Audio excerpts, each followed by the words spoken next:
नमस्कार, मैं हूं अंकुर और आप देख रहे हैं सत्यहिंदी.com। एक नजर अब तक की सुर्खियों पर। कांग्रेस नेता राहुल गांधी भारत जोड़ो यात्रा का दूसरा पार्ट जल्द ही शुरू करेंगे। कहा जा रहा है कि इस बार भी यात्रा राजस्थान से होकर निकलेगी। यात्रा का रूट दक्षिण जिलों से निकालने की तैयारियां चल रही हैं। चुनावी माहौल को देखते हुए राहुल गांधी आदिवासी वोटर्स को साधने का प्रयास करेंगे। उनका यह दौरा राजस्थान की 10 लोकसभा और 60 के करीब विधानसभा क्षेत्रों पर फोकस करते हुए फाइनल किया जाएगा। यात्रा 15 अगस्त या 2 अक्टूबर से शुरू होने की संभावना बताई जा रही है। पूरी यात्रा का रूट करीब 3400 से 3600 किलोमीटर लंबा होगा। राजस्थान में ये कम से कम 3 से 4 जिलों के करीब 300 किलोमीटर का एरिया कवर करेगा। हालांकि कांग्रेस ने अभी इसकी आधिकारिक घोषणा नहीं की है। कांग्रेस के पूर्व अध्यक्ष राहुल गांधी के नेतृत्व पर हरियाणा की ग्रामीण महिलाएं लंच पर दिल्ली पहुंची। भोजन के दौरान महिलाओं ने सोनिया गांधी से राहुल की शादी के बारे में पूछा तो सोनिया ने इसके उत्तर में कहा, आप लड़की ढूंढो ना। राहुल ने भी सुर मिलाते हुए कहा, हो जाएगी शादी। इसके बाद महिलाओं ने प्रियंका गांधी से बचपन की बातें पूछी। बता दें, जून में पटना में हुई विपक्षी दलों की बैठक के दौरान बिहार के पूर्व मुख्यमंत्री और राष्ट्रीय जनता दल के सुप्रीमो लालू प्रसाद यादव ने भी राहुल गांधी को शादी करने की सलाह दी थी और अगले कई दिन तक इसके मायने तलाशे जाते रहे। बता दें, राहुल गांधी ने हाल ही में अपने एक दौरे के वक्त इन महिलाओं से मुलाकात की थी और उन्हें अपने घर आमंत्रित किया था। अपने वादे को पूरा करते हुए राहुल गांधी हरियाणा के सोनीपत की इन महिला किसानों को दिल्ली के 10 जनपद में अपनी मां सोनिया गांधी के घर पर बुलाया था। इन महिलाओं के लिए लंच का आयोजन सोनिया ने किया था। ये महिलाएं भी साथ में खाने का सामान लेकर आई थी। कांग्रेस ने स्मृति ईरानी के द्वारा लगातार राहुल गांधी पर ही हमला बोलने के लिए स्मृति ईरानी पर तंज कसा है। कांग्रेस ने एक ट्वीट किया है जिसमें सारे गामा की जगह लिखा हुआ है सारागा सारागा। इसके ऊपर लिखा है राग ईरानी। मतलब स्मृति ईरानी जब भी राग छेड़ती हैं तो रागा यानी राहुल गांधी का ही नाम बोलती हैं। बता दें, स्मृति ईरानी ने तो मणिपुर में हो रही हिंसा के लिए भी राहुल गांधी को ही जिम्मेदार बता दिया था। लोकसभा स्पीकर ओम बिरला ने शनिवार को मणिपुर में शांति की अपील की है और कहा कि 3 मई से मणिपुर में हो रही हिंसा में जिस तरह की घटनाएं देखने को मिली हैं वो दिल तोड़ने वाली हैं।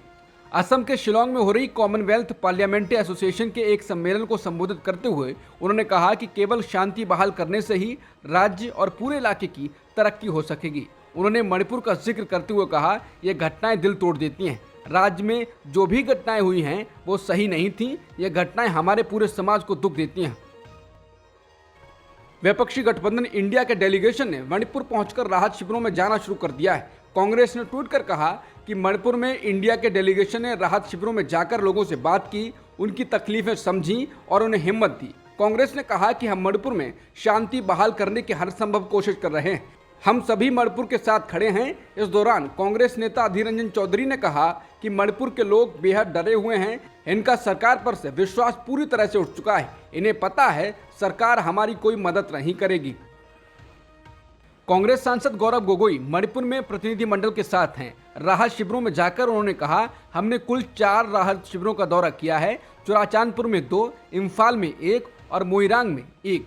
उन्होंने कहा कि हर कोई शांति चाहता है, हर कोई अपना जीवन बनाना चाहता है। हम अपनी दूसरी टीम से मिलेंगे और अपने अनुभव साझा करेंगे और कल हम राज्यपाल से मिलेंगे। हम लोगों की अपेक्षाओं को समझने के लिए मणिपुर आए हैं और हम इसे संसद में प्रतिबिंबित करेंगे।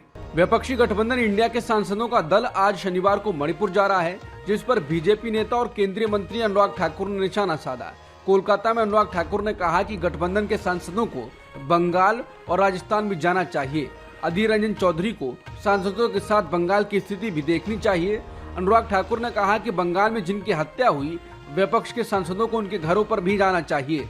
सांसदों को राजस्थान जाकर वहां की स्थिति भी जाननी चाहिए। ममता सरकार पर हमला बोलते हुए केंद्रीय मंत्री ने कहा कि बंगाल में ममता जी की नाक के नीचे पंचायत चुनाव में हिंसा हुई, वे गुंडों और अपराधियों को संरक्षण देती हैं। ममता जी का समय धीरे धीरे खत्म हो रहा है। सीबीआई ने मणिपुर यौन हिंसा मामले की जांच अपने हाथ में ले ली है। समाचार एजेंसी पीटीआई की रिपोर्ट के अनुसार केंद्रीय गृह मंत्रालय ने इस मामले की जांच सीबीआई को सौंपने का फैसला किया था। अधिकारियों ने बताया है कि अज्ञात लोगों के खिलाफ दर्ज की गई मणिपुर पुलिस की एफआईआर सीबीआई को हैंडओवर कर दी गई है। बता दें, मणिपुर में मैतेई और कुकी समुदाय के बीच बीते 2.5 महीने से जारी हिंसक संघर्ष के बीच 19 जुलाई को मणिपुर की 2 महिलाओं के साथ यौन उत्पीड़न का एक भयावह वीडियो सामने आया, जिससे देश के लोग आक्रोशित हो गए। विपक्ष लगातार पीएम मोदी से संसद में बोलने की मांग कर रहा है, लेकिन वो अभी तक बोलने को राजी नहीं हुए हैं। हालांकि चुनावी राज्य जैसे राजस्थान में जाकर रैलियां तो कर रहे हैं। केंद्रीय मंत्री ज्योतिरादित्य सिंधिया शुक्रवार की सुबह संघ कार्यालय राष्ट्रोत्थान न्यास पहुंचे। संघ कार्यालय में मौजूद भारतीय राष्ट्रीय साहित्य परिषद के राष्ट्रीय संगठन मंत्री श्रीधर पराडकर से मुलाकात की। मुलाकात के बाद सिंधिया ने मीडिया से चर्चा करते हुए कहा कि इसे औपचारिक और पारिवारिक मुलाकात बताया। इसके बाद सोशल मीडिया पर लोगों का कहना है कि सिंधिया संघ की शरण में पहुंचे हैं, क्योंकि भाजपा में कद बढ़ाना है तो संघ के दर पर जाना ही है। कहा जा रहा है कि इसी कारण सिंधिया संघ के कार्यालय पहुंच रहे हैं। उनके संघ कार्यालय पहुंचते ही प्रदेश में राजनीतिक अटकलों का दौर शुरू हो गया। ये सवाल उठने लगे कि सिंधिया को संघ कार्यालय क्यों जाना पड़ रहा है। मध्य प्रदेश में विधानसभा चुनाव जैसे जैसे करीब आ रहे हैं, सियासी उबाल बढ़ रहा है। हाल में कर्नाटक में चुनावी जंग जीतने वाली कांग्रेस के हौसले बुलंद हैं, लेकिन रास्ता आसान नहीं है। बीबीसी से बात करते हुए सूबे के पूर्व मुख्यमंत्री और कांग्रेस के वरिष्ठ नेता दिग्विजय सिंह का कहना है कि इस बार कांग्रेस जीत रही है। उन्होंने कहा, ये लोग वोट में गड़बड़ी कर फर्जी वोट बनवा के जीत जाते थे। पिछली बार हमने इनके डबल वोटर्स हटवाए, तब हम जीते। दिग्विजय सिंह ने कहा कि हमने इस बार बूथ एजेंट बनाए हैं। हमारे सारे लोग इन पोजीशन पर हैं, फर्जी नाम कटवाए जाएंगे। 100% कांग्रेस की सरकार बनेगी और 135 से ऊपर जाएंगे। कांग्रेस के मुख्यमंत्री कौन होगा, इस पर दिग्विजय सिंह ने साफ कर दिया कि कमलनाथ ही होंगे। इसके साथ ही बीजेपी पर निशाना साधते हुए उन्होंने कहा कि बीजेपी का भरोसा प्रांतीय नेताओं से उठ गया है। जो लोग कभी चुनाव नहीं लड़े, वो चुनाव लड़वाने आ रहे हैं। राजस्थान में मुख्यमंत्री अशोक गहलोत के कथित तौर पर काले कारनामों को समेटे हुए एक लाल डायरी चुनाव चर्चा में बनी हुई है। स्वयं प्रधानमंत्री मोदी सीकर की रैली में लाल डायरी का जिक्र कर स्थानीय नेताओं को टूल किट दे गए। उधर मुख्यमंत्री अशोक गहलोत ने गैस सिलेंडर 500 रुपए में देने की अपनी योजना को लाल डायरी के सामने कर दिया है। उनका कहना है कि मोदी जी को लाल सिलेंडर, लाल टमाटर और इसके कारण लाल हो रही जनता को जवाब देना चाहिए। हैरानी की बात है कि लाल डायरी के मुद्दे पर गहलोत को सचिन पायलट का भी साथ मिला है, जिनका कहना है कि बीजेपी के पास कोई मुद्दा ही नहीं है, लिहाजा फालतू के विषय उठा रही है। बीजेपी लाल डायरी के बड़े बड़े कटआउट के साथ मोर्चे निकाल रही है, तो कांग्रेस ने राजेंद्र गुड़ा के खिलाफ एफआईआर दर्ज कराने का फैसला किया है। इस बीच पता चला है कि जांच एजेंसियां लाल डायरी का पता लगाने में जुट गई हैं। हैरानी की बात है कि राजेंद्र गुड़ा मंत्रिमंडल से निकाले जाने के बाद भी लाल डायरी का राज बाहर नहीं ला रहे हैं। बीजेपी का कहना है कि लाल डायरी का राज कांग्रेस की हार के बाद ही सामने आएगा। कांग्रेस आलाकमान ने पिछले कुछ समय से कर्नाटक में पार्टी के भीतर जारी असंतोष समाप्त करने के लिए 2 अगस्त को नई दिल्ली में राज्य के पार्टी नेताओं की 2 बैठकें बुलाई हैं। पार्टी के शीर्ष सूत्रों ने यह जानकारी दी। कांग्रेस सूत्रों के अनुसार पहली बैठक पार्टी आलाकमान और कर्नाटक के शीर्ष पार्टी नेताओं के बीच होगी। कांग्रेस के एक पदाधिकारी ने बताया, उस बैठक में पार्टी अध्यक्ष मल्लिकार्जुन खड़गे, कांग्रेस के पूर्व अध्यक्ष राहुल गांधी, मुख्यमंत्री सिद्धरमैया, उप मुख्यमंत्री एवं प्रदेश अध्यक्ष डीके शिव कुमार, कानून एवं संसदीय कार्य मंत्री एच.के. पाटिल, पार्टी महासचिव के.सी. वेणुगोपाल और रणदीप सिंह सुरजेवाला सहित कुछ अन्य शीर्ष पदाधिकारी शामिल होंगे। बता दें, कांग्रेस विधायक कथित तौर पर इस बात से नाराज हैं कि उनके निर्वाचन क्षेत्रों में कोई विकास कार्य नहीं हो रहा है। मीटिंग के दौरान उन्होंने ये भी आरोप लगाया कि मंत्री उन्हें समय नहीं दे रहे हैं और उनकी समस्याओं का समाधान नहीं कर रहे हैं। बीजेपी लगातार पसमानदा मुसलमानों को लुभाने वाले कदम उठा रही है। इस कदम में बीजेपी ने आज ही यानी शनिवार को अलीगढ़ मुस्लिम विश्वविद्यालय के पूर्व कुलपति तारिक मंसूर को बीजेपी का उपाध्यक्ष नियुक्त कर दिया है। उनकी ये नियुक्ति उसी दिन हुई है जिस दिन गृहमंत्री अमित शाह पूर्व राष्ट्रपति एपीजे अब्दुल कलाम पर एक किताब का विमोचन करने के लिए तमिलनाडु के रामेश्वरम में थे। उन्होंने पूर्व उपराष्ट्रपति की जमकर तारीफ की। बीजेपी के इन कदमों को पसमानदा मुस्लिमों तक अपनी पहुंच मजबूत करने के तौर पर देखा जा रहा है। बीजेपी जिन पसमानदा मुसलमानों पर अपनी नजर गड़ाए हुए है, वो मुस्लिमों में बहुसंख्यक हैं। आमतौर पर उच्च और नीची जाति का भेदभाव मुस्लिमों में भी है। अशरफ मुसलमान मसलन सैयद, शेख, मुगल, पठान आदि शीर्ष पर हैं और सैयद बिरादरी अत्यधिक सम्माननीय है।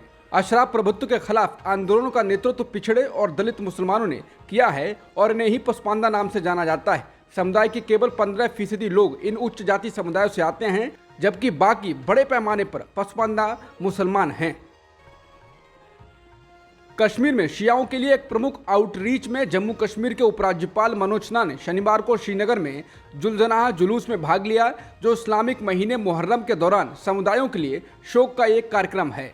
काली पोशाक पहने हुए एलजी सिन्हा ने श्रीनगर के बोटा कदर इलाके में शहर के सबसे अस्थिर हिस्से का दौरा किया और जुलजनाह का चादर चढ़ाई, जो पैगंबर मोहम्मद के पोते इमाम हुसैन की शहादत को याद करने के लिए निकाला गया एक जुलूस था। एलजी सिन्हा को भी उपस्थित लोगों के बीच जलपान वितरित करते हुए देखा गया। बीजेपी ने शनिवार को अपने राष्ट्रीय नेतृत्व पदों में बदलाव किया है।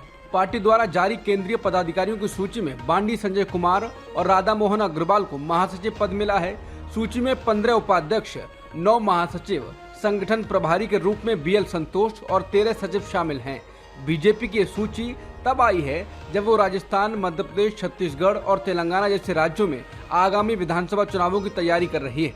इन चुनावों की रणनीति के तहत ही इसने कई कदम भी उठाए हैं। एक दिन पहले ही इन राज्यों के लिए चुनाव के लिए प्रभारियों की नियुक्ति भी की गई है।